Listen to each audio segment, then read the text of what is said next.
Okay, class.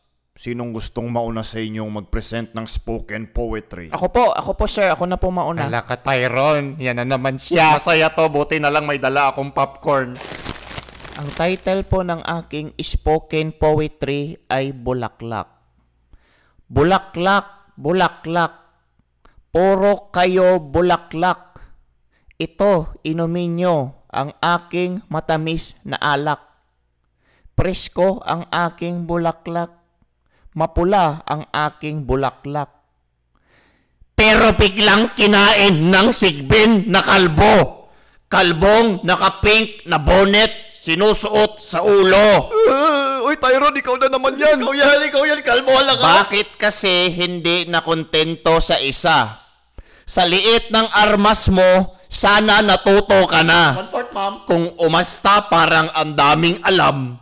Pero kada uwi ng bahay, ma, anong ulam? Magbabago na daw, yan ang parati niyang sinasatsat.